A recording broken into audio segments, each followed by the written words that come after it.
França, anos 1420.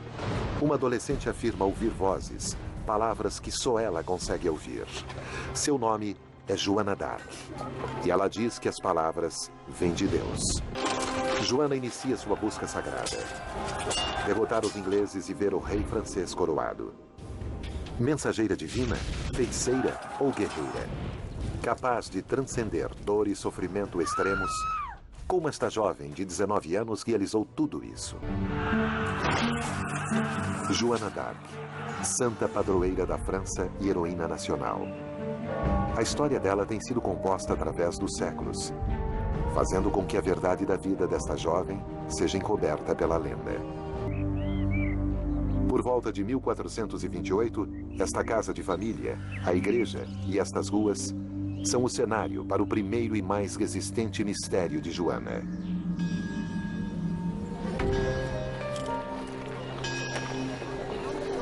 É aqui que ela faz sua escolha e sai da obscuridade para tornar-se lenda.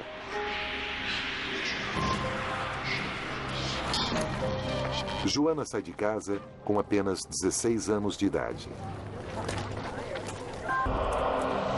Joana diz que desde os 13 anos ela ouve vozes em sua cabeça e acredita que essas vozes vêm diretamente de Deus. A França está dividida. De um lado a Inglaterra, aliada ao poderoso nobre francês, o Duque de Borgonha. Do outro, o herdeiro de sangue do trono francês, Carlos VII, que não quer perder sua herança. O país está dividido. Os ingleses e os borgonheses ocupam o norte e os franceses o sul. A fronteira entre eles é o rio Loire. Os ingleses estão lentamente invadindo o território francês no sul.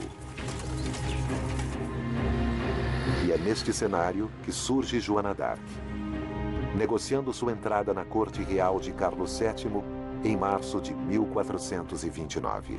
O cerco dos ingleses dura 7 meses. Historiadores especulam que Carlos VII permite que Joana vá para Orleans com reforços, porque ele estava disposto a aceitar qualquer tipo de ajuda. E ela é bem recebida por aquelas milícias porque sua presença é vista como uma legitimação divina da causa francesa. Nasce então a lenda de Joana d'Arc como um notável soldado com armadura.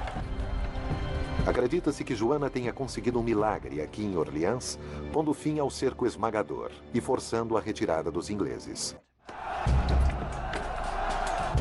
Os ingleses não esperam que os cidadãos de Orleans ofereçam resistência, tanto que eles apenas trazem uma pequena força de cerca de 4.000 homens para anexar a cidade.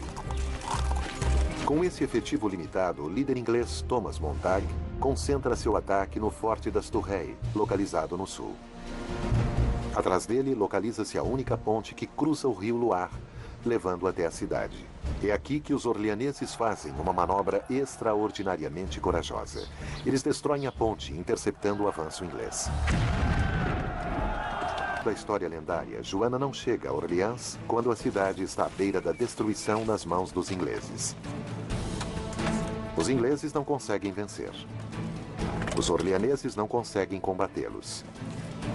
E eles estão num beco sem saída. Enquanto a vitória de Orleans pode ter sido menos do que extraordinária, um milagre considerável acontece no campo de batalha e não pode ser tão facilmente explicado.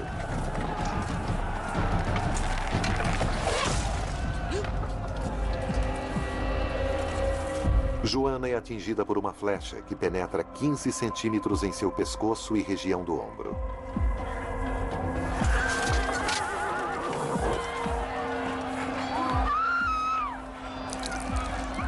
Carlos VII sendo coroado em Reims. Sua catedral é o local tradicional de todas as coroações francesas. A coroação de Carlos legitima sua reivindicação pelo trono sobre a reivindicação inglesa rival.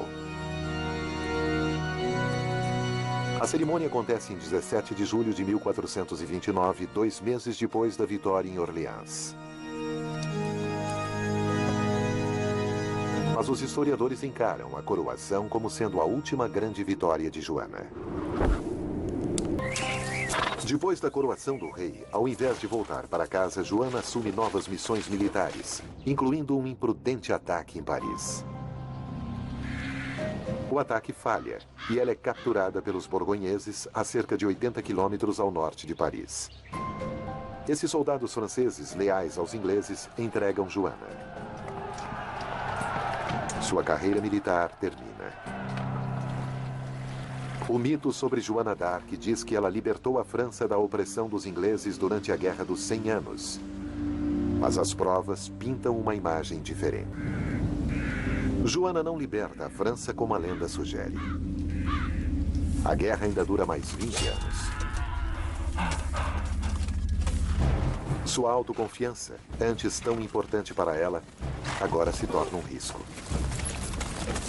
Levada para Rouen, na França, sob domínio inglês, ela é julgada e condenada pela Igreja Católica por heresia. A pena é ser queimada viva em uma fogueira. Eventos em seus últimos dias revelam a verdade extraordinária final das habilidades de Joana.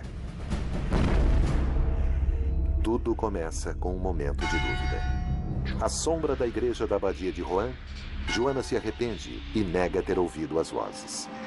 Depois de tudo que ela passou, depois de todo o perigo e dificuldades que ela encarou obedecendo aquelas vozes, em seu momento final e mais sombrio, ela as rejeita, confessando seus pecados contra Deus e a igreja. Mas incrivelmente ela retira sua confissão poucos dias depois. Apesar disso, de novo a autoconfiança de Joana domina sua aparente racionalidade. A história de Joana, sua vida toda, é moldada por sua incrível força de vontade. E sua morte, 22 meses depois de seu grandioso triunfo, a coroação do rei francês, é a excepcional corporificação final disso. Segundo relatos de testemunhas oculares, ela não pede por sua vida.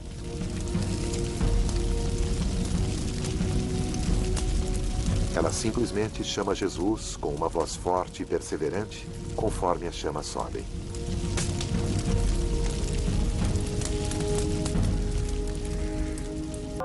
E são necessários quase 490 anos para que a mesma igreja finalmente reconheça Joana d'Arc como santa.